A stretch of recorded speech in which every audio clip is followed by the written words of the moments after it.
Bismillahirrahmanirrahim. Assalamualaikum warahmatullahi wabarakatuh. Waalaikumsalam. Masih semangat ya? Insyaallah ya.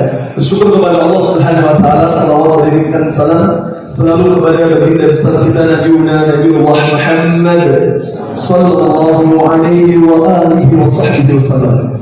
Teman-teman yang dimuliakan Allah Subhanahu wa taala, yang pertama yang kami hormati, yang kami takdimi beliau insyaallah saudara kita yang kita cintai karena Allah, Kang Bakti. Saya sering ikuti media sosial beliau, Masya Allah banyak faedah kita dapat yang kami cintai purna karena Allah Subhanahu wa taala. Teman-teman penggerak kebaikan pendopo iman, harusnya tempatnya kan pendopo namanya pendopo, cuma di sini Masya Allah, cuma mungkin karena beberapa hal gitu ya akhirnya dipindah di tempat ini. Masya Allah, semoga tidak mengurangi keberkahan untuk kita semua Insya Allah, amin ya rabbal alamin. Teman-teman yang dimuliakan Allah Subhanahu wa taala, hari ini saya diminta gurunda saya, wallahi segala kebaikan diri saya semua mengalir kepada gurunda kita semua yang satu nafas. Kenapa? Beliau yang pertama kali mengawali pendampingan diri kami dalam seluruh kebaikan. Saya masih ingat betul apa yang beliau sampaikan kepada kami dalam meniti jalan kebaikan. Teman-teman, hari ini kita akan membahas satu tema yang cukup menarik, sabar yang paling mendalam. Kemudian kita belajar ikhlas dan melepas.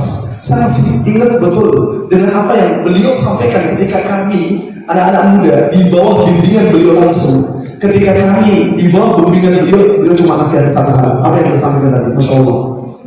Beliau sampaikan kepada kami, Mas, kita kira yang muda ini, kalau sudah mengerjakan satu kebaikan, Anda harus ingat satu kisahnya. Seorang Arab Badui ketika mereka masuk Islam, Masya Allah, ketika masuk Islam ternyata ada perang saat itu dia membersamai Rasulullah SAW.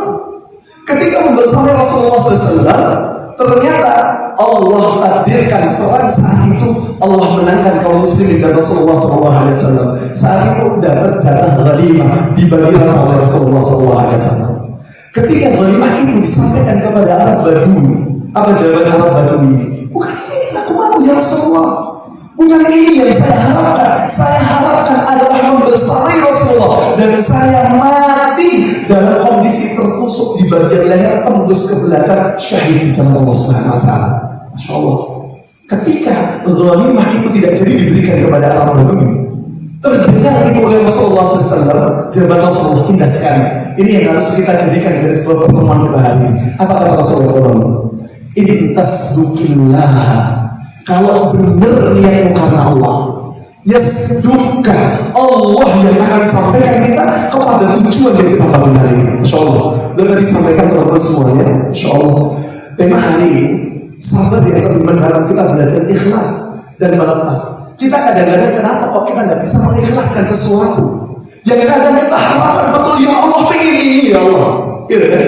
Kenapa kok yang kita pengen ini misalkan ternyata nggak Allah takdirkan untuk kita? Perhatikan teman-teman dari mulia Allah. Kadang-kadang kita masih menyikapi sesuatu urusan dunia kita seolah kita yang memiliki, maka kita tidak akan pernah ikhlas dengan apa yang Allah takdirkan kepada kita. Makanya jangan pernah merasa memiliki, tapi milikilah rasa diri.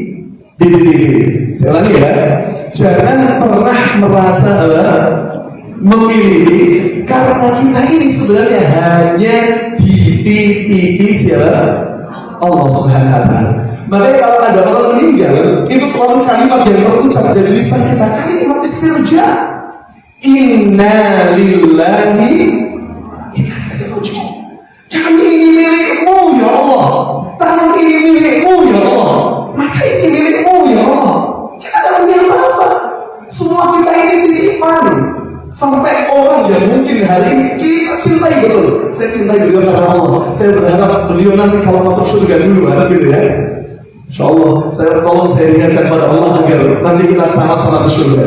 Amin ya rabbal alamin. Tolong saya minta ini kanan kirinya tolong yang hari ini hadir barangkali tidak sedesa gitu ya, sekomunitas. Coba deh saya sampaikan di mana-mana coba salamin kanan kiri kita sambil kenalan dan berikan senyuman terindah kita. Yuk, assalamualaikum. Gitu, Masya Allah. Loh bisa jadi loh yang hari ini menyumi kita senyuman terindah di malam Sabtu ini, malam Minggu gitu ya. Sabtu malam ini, Masya Allah. Nanti di sisi Allah mereka yang mengingatkan kita, di sisi Allah nggak ada lagi. Makanya selalu yang di sisi Allah ini jauh lebih indah dari apa yang kita inginkan. Insya Allah. Makanya kalau kita ingin berdamai dengan takdir, tolong yang dimuliakan Allah, Bapak Ibu yang bersamai kita hari ini juga ya, karena ada saya lihat bapak-bapak, saya juga bapak. Saya sudah punya anak satu, Masya Allah. Saya doakan, Masya Allah, teman-teman yang hari ini bersamai dengan kebaikan, semoga Allah jaga selalu dengan kebaikan juga. Amin. Ya Rabbal Alamin.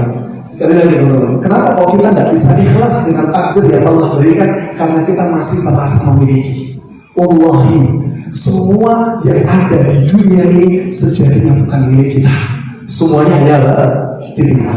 Makanya dia haji Zainul bin Abzad, kalau zaman dulu ya, dari sejuta orang itu bilang, kalau kita pengen hidup bahagia, hiduplah seperti hidupnya tukang parkir. Kalau tukang parkir, kalau datang mobil seneng nggak? Polo gitu ya, alhamdulillah rezeki nambah gitu ya. Datang motor seneng nggak? Senang. Saya tanya, kalau tukang parkir dititip motor, dititip mobil, mobilnya diambil lagi, senang apa susah? Hah? Senang apa susah? Harusnya senang. Kalau ada tukang parkir, kok diambil titipan motornya susah? Itu namanya tukang parkir gini. Loh dia kan cuma ada titipan, sama. Kita tidak akan pernah ikhlas kalau kita merasa apa yang Allah berikan kepada kita itu sejatinya milik kita, padahal semuanya milik Allah Subhanahu wa Ta'ala. Istirja, innalillah, kita ini milikmu ya Allah. Kalau kita merasa memiliki, kita tidak akan pernah bahagia hidup kita. Makanya teman-teman, yang kedua yang saya sampaikan, yang pertama kalau kita ingin mengikhlas, belajar ikhlas, kemudian melepas apapun yang Allah telah ambil dari diri kita. Yang pertama, pahami bahwa segala sesuatunya adalah titipan Allah Subhanahu wa Ta'ala. Yang kedua, kalau kita ingin ikhlas, melepas segala sesuatu yang Allah berikan kepada kita, yang kedua yang harus kita pahami bahwa skenario Allah selalu yang terbaik Allah berikan kepada kita. Makanya dalam makalah para ulama sering menasihati al-khairu, ini gampang ya teman-teman, al-khairu yang terbaik itu khairatullah, pilihan siapa? Allah Subhanahu wa Ta'ala. Mungkin hari teman-teman ada yang muda-muda gitu ya, pengen nikah sudah menggebu-gebu, yang disenangi, yang dikepoin, tapi pengen cara Islam gitu ya, Masya Allah, pakai ta'aruf, pengen hibah, pada persiapan sudah mau ta'aruf, ternyata diambil orang lain. Kecewa enggak? Kecewa mungkin. Memang dia itu baik. Loh, saya sampaikan di mana-mana, orang itu kalau belum nikah itu selalu gambarannya pengennya gitu kan, kalau modelnya seperti artis-artis TikTok gitu ya, dia bahagia bahagia. Saya bilang rumah tangga itu tidak setiap hari bahagia, tapi kalau Anda mulai sesuatu karena Allah, Allah akan bahagia dalam perjalanan hidup kita nanti. Allah mempercayai siapa? Allah. Karena selalu skenario terbaik itu datangnya dari Allah. Teman-teman bisa buka di dalam surah kedua ya, surah Al-Baqarah. Ayat yang ke-216 ini sering dinotis oleh para ulama tentang sekiranya Allah itu selalu yang terbaik. Apa kata Allah? Ayat ini sebenarnya tentang masalah jihad ya. Allah berfirman, kata Allah Subhanahu, persis ayatnya tentang puasa. Ya ayyuhalladzina amanu, kalau puasa apa? Kutiba alaikumus siyam, diwajibkan atas kalian puasa. Kalau di Al-Baqarah 216, kutiba alaikumul jihad, diwajibkan untuk kalian adalah berjihad. Masya Allah. Wa huwa kurhul lakum, meskipun kalian tidak senang. Asa antakrahu syai'an, boleh jadi kamu itu menganggap sesuatu tidak baik bagi dirimu, padahal apa? Wa huwa khairul lakum, dia baik untuk kita. Baik, takdir yang terbaik adalah takdir yang hari ini Allah perjalankan dulu kita. Mungkin gini ya teman-teman yang muda, hari ini mungkin yang masih SMA ingin masuk kuliah Universitas Indonesia misalkan. Ketika masuk ke Universitas Indonesia, keinginannya kok nggak kesampaian, ternyata cuma URS gitu ya, atau UIN. Baik dua-duanya.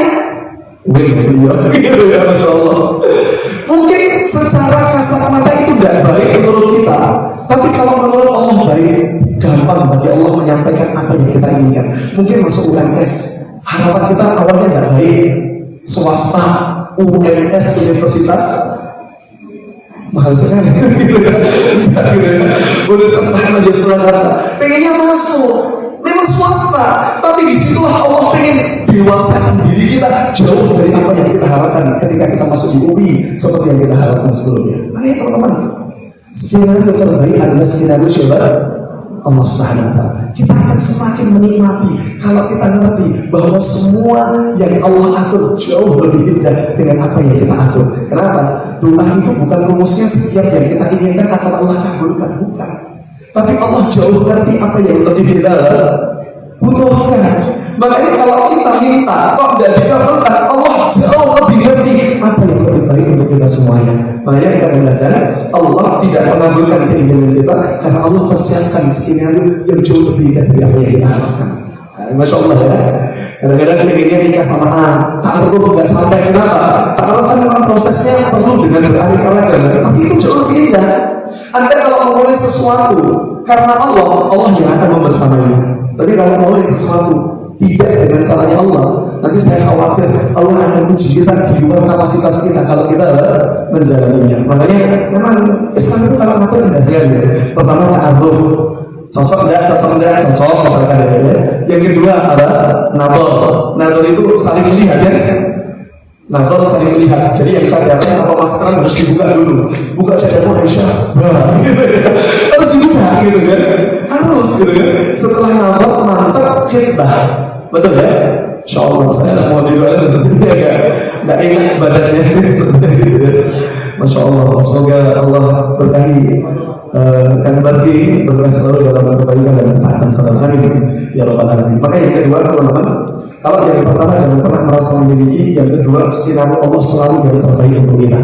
Yang ketiga teman-teman, yang dimuliakan Allah Subhanahu wa Ta'ala, kita harus ridho dengan ketetapan Allah Subhanahu wa Ta'ala. Kenapa?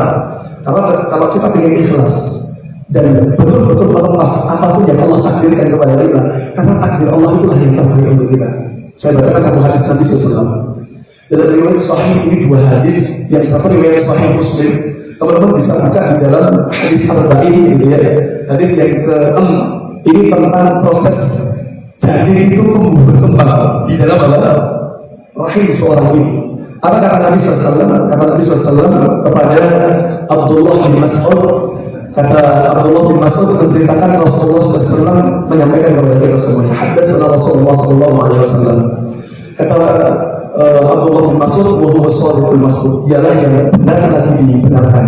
Kata Nabi SAW, inna ahadakum, ini tentang takdir. Sesungguhnya salah seorang dari kalian, kata Nabi SAW, yujma'u khalquhu fi batni ummihi arba'ina yawman nutfah. Ini semua kita alami insyaallah ya. 40 hari pertama dalam kandungan ibu kita jadi apa? Air mani, percikan air yang kemudian summa yakunu ala kata isladari. Kemudian dari percikan air itu jadi apa? Alaqah itu apa? Segumpal darah gitu ya. Orang tahu segumpal darah 40 hari kemudian. Summa yakunu mudghatan isladari. Kemudian 40 hari berikutnya jadi apa?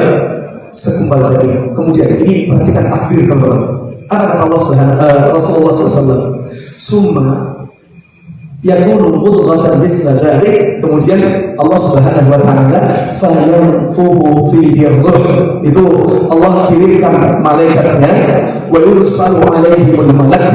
Kemudian Allah Subhanahu wa Ta'ala mengirimkan malaikat kepada rahim seorang ibu. Kemudian apa? Fayanfuhu fihi ruh. Allah perintahkan malaikat itu untuk meniupkan ruh di dalam janin itu. Dan Allah perintahkan apa? Wa yu'maru bi arba'i kalimatin, dengan 4 kalimat yang setiap ruh ditiupkan 4 jaminan yang telah Allah jamin dalam hidup kita. Akan ikhlas kita nanti. Yang pertama apa? Bikat di rizkihi. Yang pertama dicatat apa? Rizkinya. Tenang teman-teman, kita akan ikhlas, betul-betul ikhlas. Kenapa? Sesuatu yang telah Allah takkan kepada kita tidak akan pernah tertukar kepada orang lain. Sesuatu yang Allah telah jamin untuk kita tidak akan pernah meleset sekalipun. Sesuatu itu akan jatuh pada diri kita. kita akan pernah ridho, gitu ya. Kita akan betul-betul indah hidup kita kalau kita memahami hadis ini. Rezeki kita sudah diatur, dunia kita sudah diatur, yang belum diatur adalah akhirat kita. Cuma kadang-kadang kita lebih sibuk ngatur urusan yang belum jaminan, yaitu dunia, tapi tidak masalah terhadap urusan adalah akhirat. Padahal sebaliknya kita sibuk dengan urusan apa? Akhirat yang belum terjadi, tapi kita berlapang dada dan ridho dengan semua ketetapan di dunia kita. Karena semua kita hidup saya kira dengan tujuan masing-masing, gitu ya. Pasti kalau nggak ingin hidup, coba ada yang nggak ingin ujian sederhana, mati aja. Selesai ujiannya. Semua orang punya ujian. Contoh nanti dalam pernikahan, seorang istri baik, suaminya baik, mertuanya baik, sudah nganggap anak sendiri. Ujiannya siapa? Sekian puluh tahun nikah, saya ketemu orang 24 tahun nikah, belum Allah kasih anak. Ujian.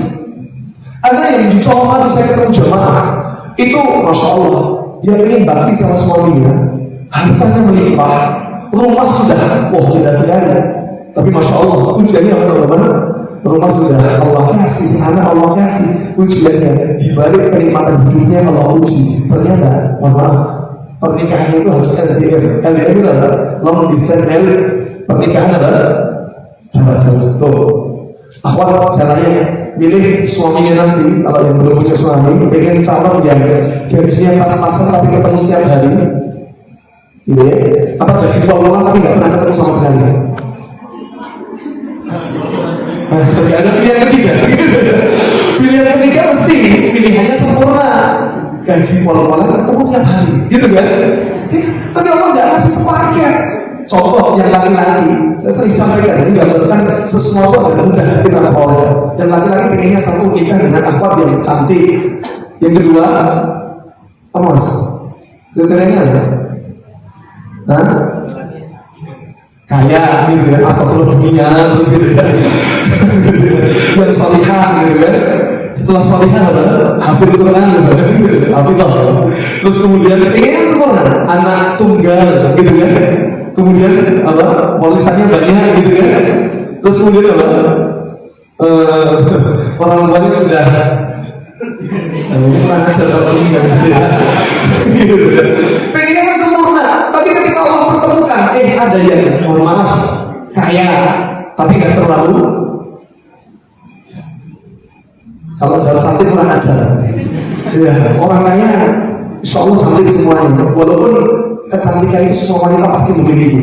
Ya, asal solihah pasti lebih cantik lagi gitu ya. Tapi semua wanita pasti cantik. Gak ada perempuan ganteng itu tidak ada. Gitu. Kalau laki-laki cantik memang mengkhawatirkan gitu ya.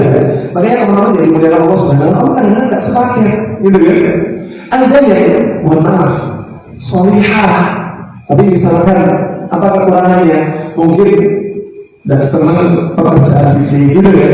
Ada yang senang pekerjaan fisik, tapi mohon maaf ada minusnya. Minusnya apa? Saudaranya banyak, gitu ya. Loh, semua kita tidak sepaket sesuai yang kita mau. Kalau sesuai yang kita mau, setiap yang kita inginkan Allah berikan. Tahu korun? Tahu? Ya, kenal korun? Enggak. Pernah dengar korun? Kalau nggak pernah dengar kebangetan, saya baru bilang. Saya habis bilang kan, korun itu Allah kasih. Setelah dikasih lupa, Allah hinakan itu korun. Iya kan? Makanya kalau kita ridho dengan apa yang Allah telah tentukan, Allah tentukan 4 hal. Satu, rezekimu, bikin rezeki. Yang kedua, wa ajalihi. Ajalihi itu batas umur kita. Yang tua bisa meninggal duluan, baru kita yang muda. Bisa dibalik juga, karena nanti nggak harus tua, bisa jadi yang muda dulu setelah yang sama aja enggak ya? Enggak, mohon maaf, muda pun bisa mati duluan sesuai aja yang Allah tetapkan kepada kita semuanya. Yang ketiga, wa amalihi, yang Allah tentukan kepada kita itu kerjaan kita. Artinya amal kita ini sudah Allah tentukan. Cuma kita harus husnudzon. Kenapa? Kita hari ini yang dibimbing Allah dalam kebaikan, berarti kita harus yakin kita hari ini dimudahkan dalam kebaikan karena Allah jangan-jangan ingin masukkan kita ke surga, gitu ya. Harus selalu bangga husnudzon pada Allah, karena Allah itu adalah ana inda dhanni abadi bi, dalam diskusinya. Aku sesuai prasangka hambaku, Masya Allah. Yang keempat, wasyakiyun au sa'idun. Yang keempat adalah bahagia dan sengsara, itu termasuk yang Allah telah catatkan untuk kita semuanya. Makanya ini penting teman-teman semuanya. Tadi insya Allah nasihat beliau ya kepada kita semuanya. Kita tidak boleh terlalu kagum dengan seseorang yang masih hidup. Tidak boleh. Kenapa? Yang masih hidup masih potensi insya Allah. Karena kita nggak ngerti. Ada kehidupan seorang hamba tidak ngerti. Dan yang hari maksiat jangan kemudian dicela. Kenapa? Karena yang hari maksiat boleh jadi insya Allah berikan hidayah jauh lebih solid daripada diri kita. Nah yang paling penting teman-teman, bahwa sesuatu itu sudah Allah jamin untuk kita tentang keempat hal ini. Tinggal kita berdamai dengan apa yang Allah takdirkan kepada kita. Karena kaidahnya apa tadi? Al khairu khiratullah. Yang terbaik adalah pilihan siapa? Allah Subhanahu wa taala. Maka teman-teman semuanya yang dimuliakan Allah Subhanahu wa taala, hadis ini ditutup dengan lafaz yang indah sekali. Kata Nabi sallallahu alaihi wasallam, "Inna ahadakum la ya'malu bi amali ahli al-jannah hatta yakuna bainahu wa bainaha illa dhira'un fayasbiqu 'alaihi al-kitab fay'amalu bi amali ahli an-nar hatta yadkhuluha." Ini ngeri sekali. Ada seseorang yang sepanjang hidup mengerjakan amalan penghuni surga sampai antara dia dan surga itu tinggal sejengkal. Ternyata di akhir hidupnya dia mengerjakan apa? Amalan penghuni neraka. Allah masukkan dia ke dalam neraka. Allah sudah kita ini. Makanya hari ini teman-teman, bukan kemudian kita gini ya. Kalau takdir sudah ditentukan, ngapain kita beramal? Tugas kita hari ini. Kenapa Allah jadikan ada yang kaya, ada yang miskin, ada yang tua, ada yang muda, ada yang sehat, ada yang sakit? Karena Allah berikan kita semuanya pelajaran agar kita belajar dari kehidupan orang-orang di sekitar kita.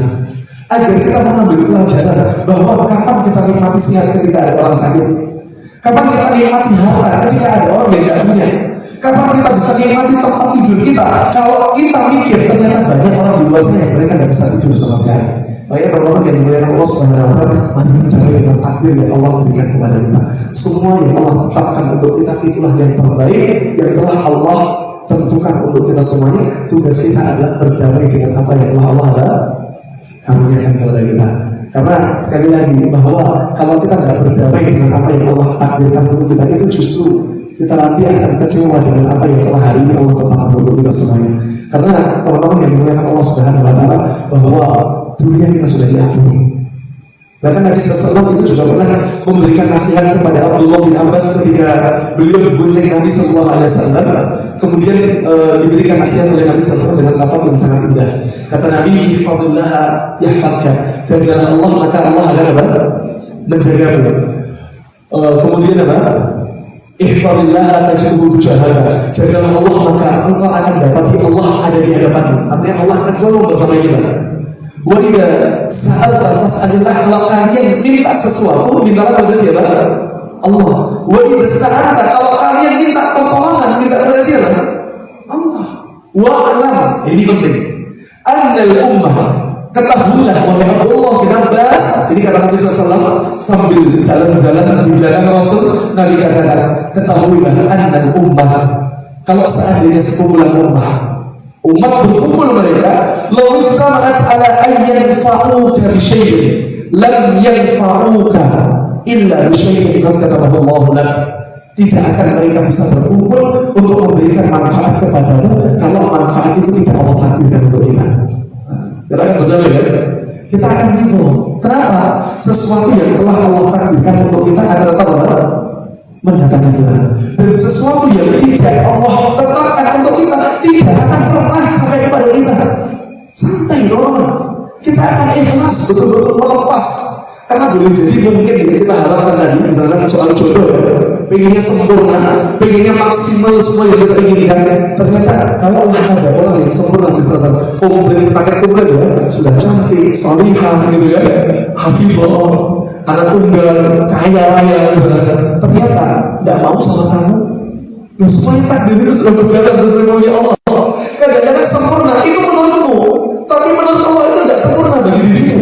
Jangan orang itu dipandang cuma dari covernya. Karena orang itu Allah Subhanahu wa taala muliakan bukan hanya dengan covernya, tapi dengan apa? Hati dan amal keseharian. Itu yang Rasulullah SAW inginkan kepada kita semuanya. Kalau kita cuma memperhatikan masalah fisik itu udah bertahan lama teman-teman. Iya, orang masih ganteng 70 tahun melewat juga, gitu ya. Orang secantik-cantiknya 70 tahun lewat juga, iya kan? Nanti kalau indah, seindah-indahnya kalau kita masuk surga. Mudah-mudahan istirahat kita nanti adalah istirahat di surga ya Allah.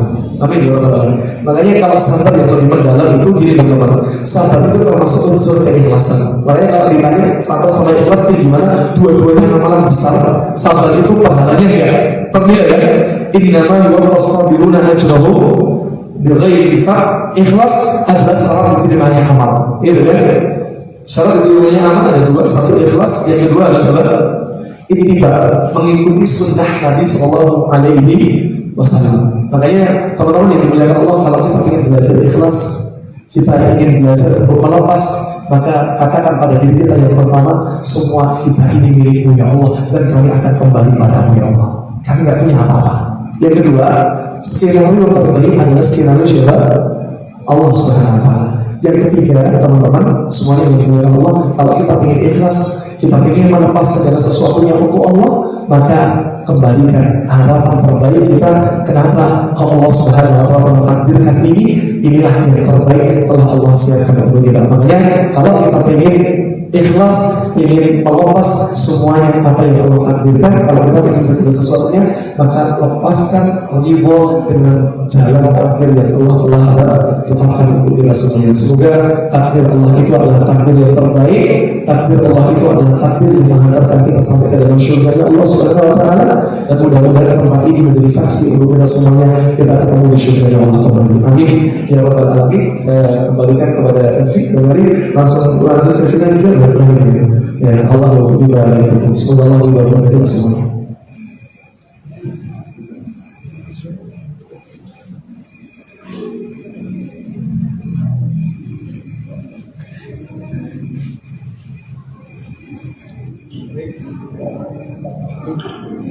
Baik, insyaallah kita sudah mendengarkan nasihat dan juga arahan langsung dari ustaz kita, insyaallah. Tadi yang anak tangkap Mas Aska itu dari Bang Barki tentang luruskan niat, gitu ya. Sangat penting banget karena kalau kita melakukan sesuatu atau kita melakukan kebaikan itu kadang memang niat kita itu diuji, gitu Mas. Jadi memang harus terus diluruskan niat kita, dicek niatnya itu apa, seperti itu. Nah, terus kalau tadi dari Ustaz Daud itu kita jangan merasa memiliki, ya kan? Kadang kita wes aku mengaku gitu ya. Terus tadi dapat ujian ini barangnya itu ternyata betul-betul itu hilang atau apa ya, kita butuh kita jual kan, iya gitu kan, tapi gagal gitu ya. Sebenarnya itu bukan milik kita gitu loh, itu hanya titipan dari Allah Subhanahu Wa Taala. Nah, sambil ini ya, dibagi makanan minumannya, mungkin bisa disiapkan dulu teman-teman. Dua penanya, iya, perempuan dua, yang ikhwan juga gitu ya. Nanti silahkan boleh diarahkan atau diberikan pertanyaannya ini untuk Ustaz Daud atau Ustaz Barki, silahkan, atau dua-duanya juga boleh, gitu ya. Jadi mana, dari awal dulu atau dari info dulu? Dari awal dulu mungkin ya. Silakan. Barangkali ada yang ingin bertanya dari akhwat, angkat tangan. Angkat tangan terlebih dahulu. Angkat tangan dulu. Yang belakang. Mau tanya? Mau tanya? Iya. Silakan.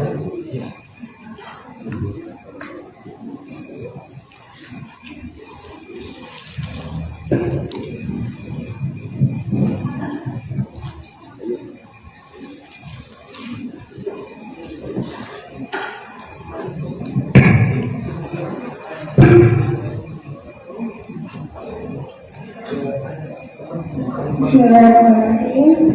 Assalamualaikum warahmatullahi wabarakatuh.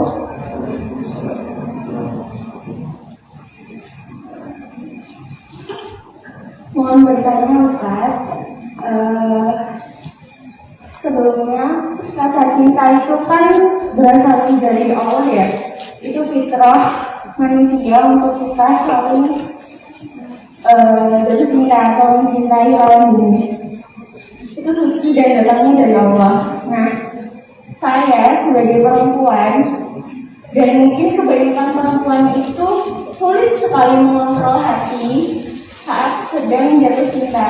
Ibarat kata gampang baperan karena perempuan itu menggunakan emosionalnya. Nah, tadi dikatakan oleh Ustaz jangan merasa memiliki, padahal perempuan itu kan gampang baperan. Nah, gimana biar enggak merasa memiliki sesuatu yang belum tentu milik kita. Kemudian pertanyaan yang selanjutnya, jika ada seorang lelaki yang datang menemui kita untuk mengajak serius, dan tentunya kita menginginkan tetap berada di jalan Allah, di jalan kebaikan dan ketakwaan, agar diridhoi oleh Allah. Saat menunggu itu, saat berproses menunggu, gimana sih caranya biar kita itu sabar dan mengikhlaskan, melepaskan dia yang belum tentu milik kita. Bagaimana cara hati kita agar tetap tenang, mengikhlaskan ketika ternyata tolak dia bukan jawaban dari doa-doa kita. Jazakumullah khairan.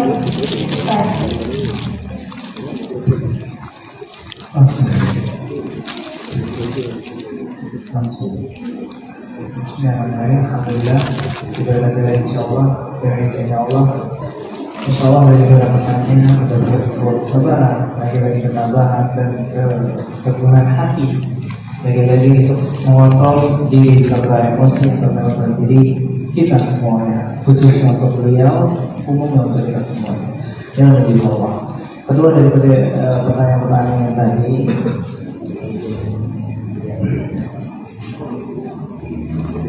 perhatikan terlebih dahulu. Pertama yang pasti diri kita ya. Tapi kalau misalnya kita untuk pasangan 6 bulan ini, kita pasti lagi-lagi kembali kepada ilmu. Ilmu di sini apa maksudnya? Ilmu di sini kita mengetahui fakta itu juga merupakan sebuah ilmu. Bro, teman-teman yang Allah muliakan, bedakan antara cinta dan nafsu. Oke, kunci gitu. Dua ini kunci gitu. Bedakan antara cinta dan nafsu. Cinta itu murni, cinta itu suci, cinta itu putih, cinta itu sebuah anugerah dan fitrah memang diberikan daripada Allah SWT untuk hambanya.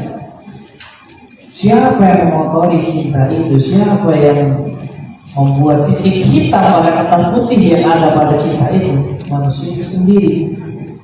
Dia mengaplikasikannya setelah diberikan rasa cinta. Itu sebenarnya Allah nyuruh, Allah minta kepada kita untuk kita itu mengingat Allah. Oh, ternyata perempuan ini sempurna banget, dia ciptaan Allah. Itu sebenarnya Allah minta untuk kita itu kembali mengingat Allah. Cukup diamkan cinta dalam hati kita, hanya tahan saja. Tidak ada kepentingan, tidak. Cinta dan nafsu itu berbeda jauh. Benar, cinta ketika datangnya seorang lelaki khidbah kepada perempuan itu benar sebenarnya cinta. Lebih baik orang mencipta cinta, lebih baik orang menikah oleh karena nafsu. Cara berbeda. Lebih baik orang menikah oleh karena nafsu dibandingkan dia memilih untuk komitmen, sedangkan komitmen yang terjalin pada hubungan itu berjalan berdua pegangan tangan, mengabari secara etika. Pak kasih apa yang dikata ini? Kalau itu yang Allah muliakan. Jangan insecure, pertama kita bukan, kalau misalnya kita bukan lulusan pondok pesantren, jangan insecure. Kalau kita lulusan SMA jangan dulu insecure. Di sini saya pengen mengasih insight dari pengalaman saya pribadi. Laki-laki dan perempuan diciptakan berbeda. Laki-laki ketika khitbah datang, ketika ditanyakan oleh calon di antara kedua ini ya orang tua, laki-laki pasti ditanya tentang masa depan. Kamu gajinya berapa, Bu? Nanti anak saya ini mau lu taruh di mana? Pasti itu pertanyaan. Sudah. Pekerjaannya apa? Ini pasti. Dan tahu kalau perempuan pasti apa yang dituntut sama lelaki tentang masa lalunya. Kenapa? Lalu yang paling sekali menjadi permasalahan antara di perempuan ini pada maksud depan dan lelaki, kamu udah perawan atau sudah nggak perawan? Jarang pasti dengar kan perjaka atau nggak perjaka? Jarang. Karena kenapa? Cara pandang lelaki itu pada perempuan pasti tentang masa lalu. Saya ambil contoh pada kehidupan seharian. Kalau misalnya kita berbicara tentang relatable, kalau misalnya kita bicara tentang cocokologi yang ada pada masa kita, laki-laki dan perempuan sudut pandangnya pasti berbeda. Contoh perempuan ketika belanja sama teman-temannya, Ukti, aku punya jilbab ini, punya kerudung ini, tapi aku warna kuning belum, padahal dia punyanya warna krem. Atau hijau, aku belum punya hijau Tosca, aku pengen beli aja hijau Tosca. Kan pasti itu. Tapi di sudut pandang lelaki, apa sih perempuan ini? Kok bikinnya gitu banget sih? Kita aja warna hitam aja cukup buat seminggu. Warna hitam terus ya, meskipun berbeda-beda cukup. Tapi perempuan enggak. Memang seperti demikian. Fitrahnya perempuan itu di default diciptakan daripada Allah Subhanahu Wa Taala seperti demikian. Seperti demikian. Pun juga demikian. Ketika antum wahai perempuan melihat lelaki, kenapa sih lelaki itu mata keranjang banget? Itu memang di default sama Allah kayak gitu. Diciptakan sama Allah, laki-laki itu memang sebenarnya memang melihat kepada tubuh yang ada perempuan. Ujian terbesar lelaki itu bukan harta, ujian terbesar wanita. Memang benar. Maka jangan heran loh, kenapa lupa otaknya ngeres banget sih ketika melihat perempuan yang kayak gitu. Makanya ghadul basar itu lebih khususkan kepada lelaki. Saya kasih kata kuncinya. Lelaki itu suka melihat, perempuan itu suka dilihat. Maka jangan heran ketika kita melihat di Instagram kita, TikTok kita, kenapa banyak yang mengumbarkan auratnya itu seseorang perempuan? Karena mereka suka dilihat. Mereka suka dilihat, meskipun malu, karena memang defaultnya dibikin malu, tapi dalam hatinya dia itu suka dilihat. Jangan heran ketika ada foto atau video TikTok yang memang benar-benar membuat sebuah aurat yang tidak layak disimpan sama seorang lelaki. Jangan heran, karena memang itu ada pada orang. Sama juga ketika pacaran, kita sudah terjadi pacaran itu, faktanya ada seorang followers nanti saya, ada seseorang yang dia itu informal lah, dia sudah mau menjanjikan pengen nikahin aku di tahun depan, cuman dia informal banget ketika aku sakit digojekin, ketika aku ini diberikan sempatangan, dan ketika aku ini diberikan obat, ketika aku ini dijemur dan sebagainya, informal banget. Tapi aku tahu itu salah. Gimana ya enggak? Karena ini untuk menjauhi ini, saya menjawabnya apa? Saya jawabnya langsung dulu, mohon maaf kalau secara spontan itu salah satu proses daripada lelaki tersebut untuk mencicipi tubuh daripada perempuan yang dia cintai. Karena saya rasa dulu yang sana, memang tubuh laki-laki itu dalam alasan, memang alasan. Kalau kita memegang tangan sesuatu perempuan, atau memegang tangan perempuan yang ini. Kamu bayangin, apa yang akan apa lagi? Dalam otak lelaki, setelah sudah bisa pegang ini, dia bakalan berusaha buat pegang sini, berusaha buat pegang ini lagi. Tapi kalau di dalam otak yang perempuan, wah, cowokku ini perhatian banget, itu, cowokku ini kok apa ya, kayak aku selalu dipegang sana kemari dijaga banget itu. Kalau memang masa merasa gitu, lelaki juga sudah rasa hal itu juga. Maksudnya memang itu pada lelaki, pada perempuan itu berbeda sudah itu apa? Itu apa? Sebelum menyesal orang berubah itu oleh karena sehat, oleh karena keadaan. Orang berubah itu oleh karena sehat, oleh karena keadaan. Maka jadi orang yang berubah oleh karena sehat. Saya termasuk orang yang berubah oleh karena keadaan. Jika kita menuju saya, sebenarnya saya ada gimana kalau saya itu dapat sebuah, mohon maaf saya sedikit di sini, saya dapat semua aturan yang banyak, termasuk popularitas itu oleh karena saya diawali oleh karena saya putus pada seorang perempuan dan saya ingin melanjutkan untuk memutuskan untuk bunuh diri. Itu terjadi di tahun lalu. Tapi di sini sebenarnya saya agak malu juga. Itu sudah terjadi masalah. Tapi kenapa saya ceritakan? Karena memang benar. Ketika sudah masalah perasaan, itu nggak bisa. Maka landasi bagi kita Islam. Landasi kepada Islam.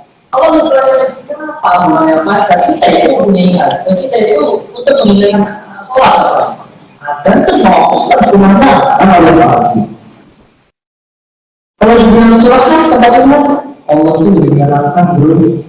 Apalagi seperti malam kita tahajud, kenapa mengingatkan lagi? Kalau percaya perhatian, malaikat itu kanan kiri atas bawah ada semua memperhatikan kita. Kita membagikan.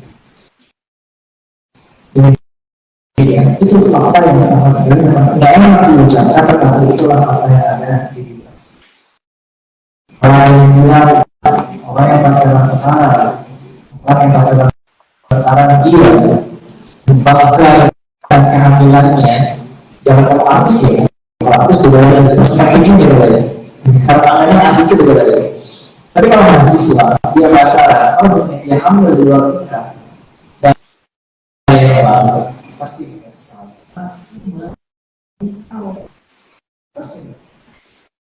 ya, ada ulama yang ada tegas akan masalah zina.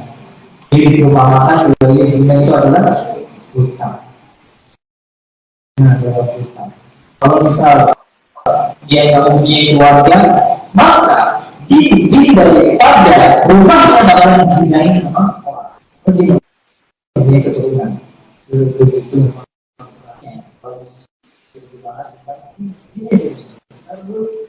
tapi ingat lagi ya, di surat Az-Zumar Allah mengatakan hal itu dipatahkan jika kita melakukan kalau semua orang sudah bahkan orang sudah berzina, jangan sampai detik sedetik pun terbesit Allah dalam hati mengaku Allah yang kuliah dari dinas dan ayat ini itu sangatlah dan melampaui batas. Katakan kepada hamba-Ku yang melampaui batas, katakanlah punya rahmat, janganlah berputus asa pada rahmat. Kita bertaubat, besok bermaksiat lagi, bertaubat lagi, bermaksiat lagi, terus sampai itu nggak apa. Benar-benar itu namanya orang bertaubat. Kamu yang bertaubat sudah menjawab kata kalau tadi potong kayak gini dilanjutkan apa boleh? Poin dari sadar ditambahkan. Kalau begini bisa jadi malah ketambahan. Tapi sedikit boleh nggak? Jadi yang bertanya tentang apa namanya kalau ada laki-laki yang memberikan komitmen. Saya bilang tidak ada komitmen dalam Islam selain dengan khitbah. Khitbah itu adalah lamaran. Kalau sudah dilamar, tidak boleh dilamar orang lain. Tidak ada komitmen kalau laki-laki dengan sama kamu. Aku siap menikahimu. Sebelum dia memberikan betul, sebelum mendatangi Anda, datangi orang tua Anda. Clear. Tapi tidak serius dengan Anda. Kalau chattingan boleh, kalau chattingan boleh. Asal di situ ada satu grup kamu, walimu, laki-laki sudah bahasa Bunda keluarga itu. Itu asal tetap dalam bimbingan koridor. Tapi kalau tanya makan, tanya tidur, penting gitu ya. Dan kalau orang tua ridho, ibunya apalagi ridho, orang tuanya ridho, itu kayak orang tua penjual pedagang di pasar, ada buah itu dipegang oleh orang tua, ini boleh dipegang, boleh, monggo dipegang, setelah dipegang, Pak boleh dicium, gitu ya, dicium, oh jadi puas, dia lain, dicicipi, ya gitu ya, setelah dicicipi, tinggal, Pak ini bekas, aku kayak semangat saja Mas Uto, gitu ya, kamu apa jadi, mau bilang ini baik. Hari ini, teman-teman, ngeri sekali kasus perzinahan. Kalau hari ini kita perhatikan, ngeri sekali semoga Allah jaga kita selalu, gitu ya. Wallahi dua-duanya ngeri, gitu ya. Kalau kita hidup di lingkungan jalan, kita akan diuji dengan lawan jenis jalan. Kita hari ini menata jalan kebaikan, kita akan diuji. Yang perempuan udah mulai ngaji, ujiannya apa? Ingin nikah sama spek yang nyanyi. Sama, ya. Ujian kita sesuai dengan apa yang hari ini kita alami. Jangan dikira orang beriman kemudian Allah tinggal. Justru ketika kita mengucapkan akan beriman, disitulah kita berkomitmen, ya Allah akan siapkan kau uji. Kenapa? Saat itulah Allah ingin mengampuni dosa-dosa masa lalu kita. Dan yang kedua, agar meyakinkan kalau itu betul jodohmu apa enggak. Saya kan ditanya satu ini gini, tanda orang tersebut jodoh saya apa ya? Kenapa? Dan laki-laki misalnya kayak gitu, gampang mas. Kalau dia tanda-tanda menjadi jodoh Anda gampang, nikahi jodohnya. Iya, kita ini kan sudah membayangkan. Dan hari ini yang paling ngeri, kalau teman-teman pengen nikah, itu gambaran yang habis TikTok. Oh, yang ditampilkan di TikTok itu tidak sedih dari realitanya. Iya kan? Yang kasus KDRT itu seolah di media sosial ini alhamdulillah, tapi saya bilang KDRT itu indah. KDRT versi indah apa?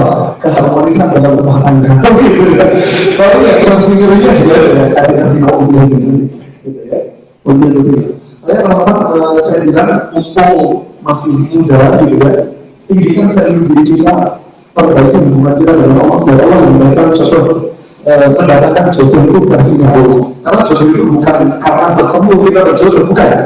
Tapi karena berjodoh nanti Allah mengatur pertemuannya. Sekali lagi ya, bukan karena bertemu kemudian kita berjodoh, bukan. Tapi karena berjodohlah nanti cara Allah yang akan mempertemukan kita dengan jodoh kita nanti. Kalau versi kebaikan saja menurut Allah Subhanahu Wa Taala, baru saya sibuk nyari sana di sini gitu ya. Fokus saja memperbaiki diri. Ikhtiar boleh tanya Mas Aska Salina gitu kan, dia kan Masya Allah ya, ketemu sama Mister Tunggal gitu kan, siapa tahu nanti ada yang tolong gitu ya, Masya Allah gitu ya, Masya Allah, Allah lebih baik itu. Saya boleh kalau Baik, sudah. Selanjutnya mungkin kita kasih kesempatan buat Ibu terlebih dahulu. Silakan Ibu yang ingin bertanya, kakak. Yang ingin bertanya, silakan. Perkenalkan diri. Apa yang ingin bertanya? Nama saya Budi Firman. Asal saya dari Purwakarta, Sidoarjo. Saya ingin bertanya, bagaimana cara istiqomah dalam hijrah? Karena realitas sekarang banyak yang hijrah hanya ketika kehilangan seseorang. Tapi ketika menemukan orang baru yang sukai, seolah-olah dia mendekati atau tidak menolak dan melarangnya. Seolah-olah dia lupa akan hijrahnya itu sedang dia lakukan pada masa itu. Saya bermaksud. Dia orang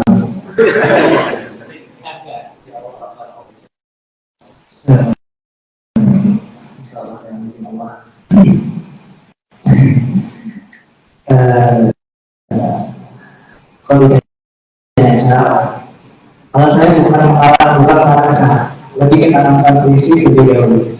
kita di dunia ini jangan pernah berharap bahwasanya diri kita itu bisa membasmi yang namanya kejahatan, menghilangkan kejahatan yang ada di dunia ini. Tidak bisa, memang nggak bisa, mustahil nggak bisa. Jangan berharap kalau saya superhero, gue ini bisa menghilangkan zina di muka bumi, gue ini bisa menghilangkan pacaran di muka bumi. Pertanyaannya yang kembali, kenapa Allah ciptakan kata istiqomah? Karena memang orang yang berbicara mengenai dakwah sekalipun itu diuji. Meskipun saya berbicara sering kali di sosial media, jangan cara ayo berbicara orang istiqomah di jalan kepada kebaikan, semua itu berubah. Bahkan lebih banyak lagi orang yang lebih parah lagi juga.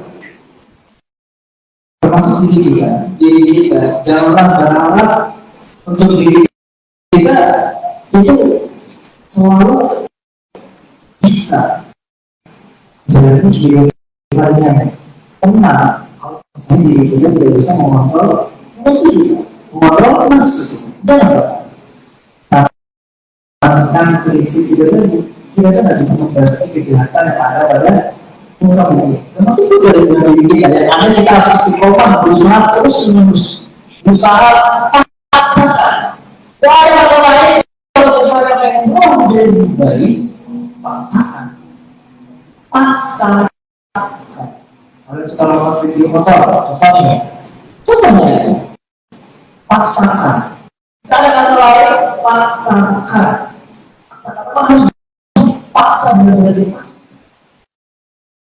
Karena berubah karena keadaan sebelumnya bro. Saya juga termasuk orang dulu orang keadaan saya merasa terhina. Andai dahulu saya di umur 17 tahun saya sudah sebenarnya Islam sudah benar-benar mengalami atau sudah benar-benar namanya menjalani agama Islam. Tak ada apa-apa. Wah mungkin saya sekarang lebih enak lagi, atau lebih mau berperspektif saya pada masa saya atau bahkan orang tua saya bahkan mungkin sekarang sudah sangat banget dalam mempunyai saya. Jadi kayak salah satu kembali kepada sikap balikan diri kita dengan fakta-fakta yang bukan tanpa dari kita berbeda. Fakta-fakta yang ada di dalam perempuan berbeda. Insya Allah semua menjadi kemenangan.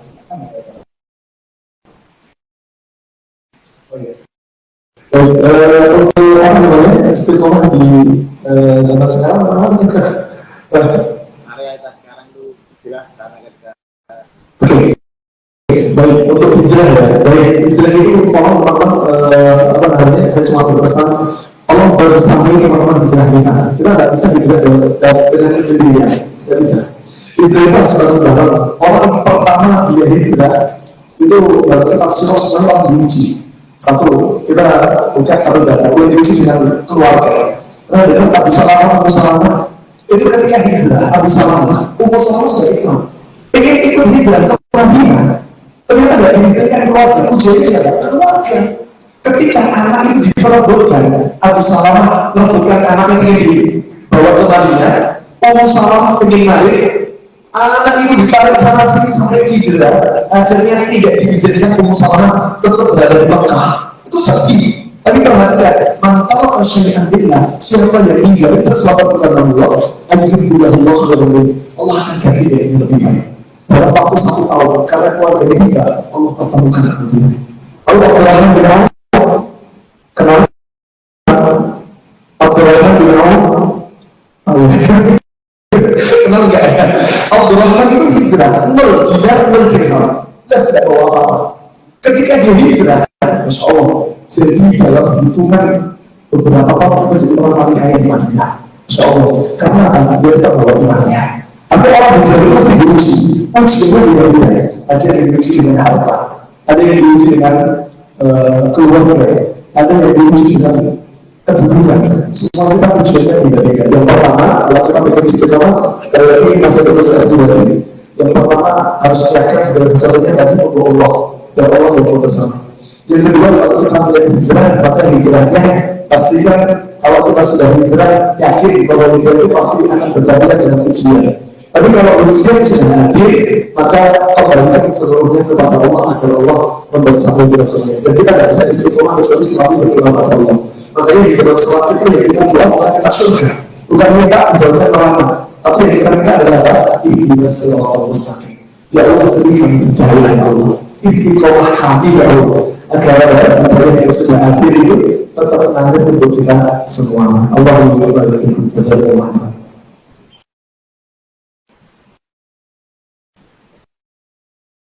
Insyaallah sudah terjawab ya. Dan tak terasa masyarakat sudah jam 9:30 ya, sudah di penghujung acara pada malam hari ini. Sebenarnya kita masih ingin mendengarkan tausiah saja dari sosial kita, cuman karena keterbatasan waktu kita pada malam hari ini, semoga kita bisa bertemu lagi di jalan tol selanjutnya gitu ya. Buat teman-teman semuanya, jangan lupa kita insya Allah setiap